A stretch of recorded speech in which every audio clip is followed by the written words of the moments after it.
What is going on, guys? That was my forecast. So you can see those high temperatures. So it's time to look at putting a fungicide out on our fescue yards.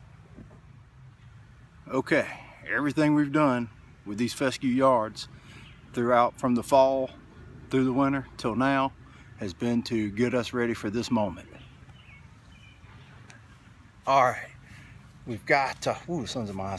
We've selected our proper seed. That we've studied our in-tip trials, and it has proper turf fungus resistance, good color, good vigor, and so we've gone with the Mountain View Seeds Rhizominous Tall Fescue. The sun is killing me here. So we did that. We've fertilized it throughout the winter to get the potassium and phosphorus rates up to help it become more disease resistant. We've used products like the Greene County Fertilizer RGS to improve the plant's uptake. We've done everything we can, but now we're going to need some help from a fungicide. Here we go. This is a Group 11 fungicide, azoxystrobin. Azoxystrobin, very effective, very expensive. The sun is everywhere today. It's a good thing. The azoxystrobin, like I said, is a Group 11. When you hear people talk about alternating fungicides, they're talking about that mode of action. The Group 11s work by basically suffocating a fungus. So we're going to go out with our Group 11 fungicides on round 2 next month. For round 1 this month, we're going to consider this a lower pressure month because the temperatures for the disease might not be present every single day, but they're here. So what we're going to do is do this in a preventative way, and for round 1 here we're going to go out with propiconazole, which is a Group 3. Propiconazole, where is it on the Group 3? So when they talk about alternating the modes, that's what they're talking about. Something like propiconazole can have some growth regulator properties to it, so it may stunt your fescue, but a little bit stunted grass is a little better than dead grass with fungus. So I'm going to mix these up and we're going to go out with them today. Like I said, I'm going to start with the propiconazole today, and I'm going to stretch it for a month and then start putting out azoxystrobins. I went ahead and bought my first and second round so I could have my azoxystrobin on hand in case before that 30 days is up I have some presence of disease.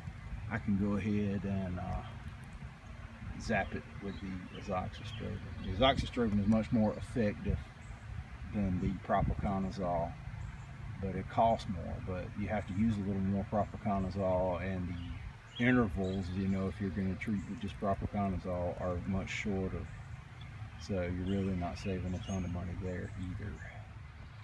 So for me, I'm just a little small-time one-man show thing, so I bought 4 gallons of propiconazole, 2 gallons of azoxystrobin, and that was enough of a bill to make me choke. But I've been reading and asking questions all winter long.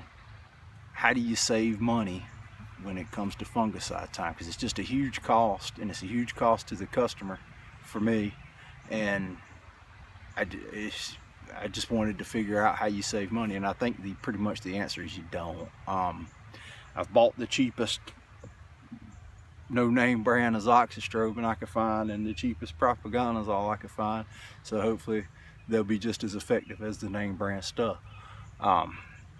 I've worried the heck out of everybody asking them questions about this stuff. I think Pete Denny's probably ready to throw a rock at me through the computer for asking how do you spray fungicides cheap, and he says use his magic elixir surfactant stuff, which probably works good, but it's pretty expensive too. Maybe I'll have enough money in my budget for the next round to get that stuff. One more thing I'm going to pull out of the hat, if I can figure out how to get it done to get the product actually. I had something interesting happen to me the other day. A guy that I'd known for a long time, I didn't know he was a fertilizer salesman, and he didn't know that I knew anything about humic acid, but he sells a product called ActiGrow, and they got a lot of liquid humic stuff.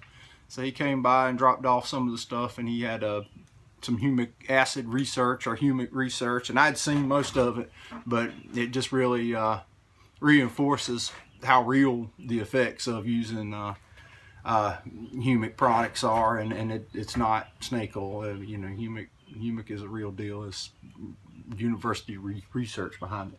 But he left me stuff with his products, and he had a humic spray on deal, kind of like the Humic 12 or whatever you get from Greene County, but it had a 30% potassium load in it, which interested me because, you know, it used the humic acid and fulvic acid to drive that potassium into the plant through the roots, through the stems, through the leaves. And, you know, the more that potassium you can get in the plant, the better off you are at you know, when you're going into these high stress seasons. But when he found out I only, you know, I'm small time and I only needed maybe, I might not go through 20 gallons a year.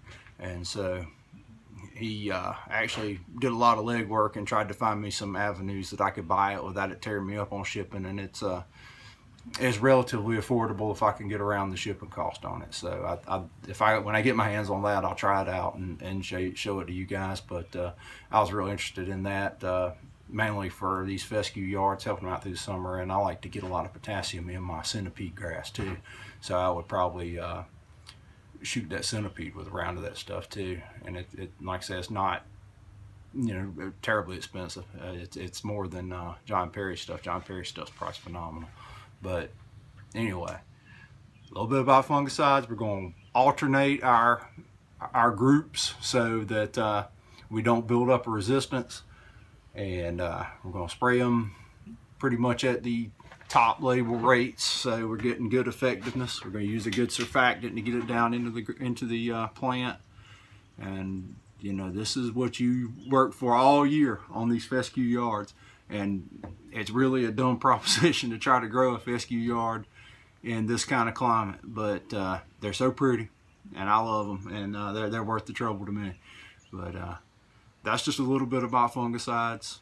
Like I say, I tried to learn all the secrets from the guys, but they're not coming off of them, or there just isn't really any. But anyway, guys, thanks for watching, and let's hope this works.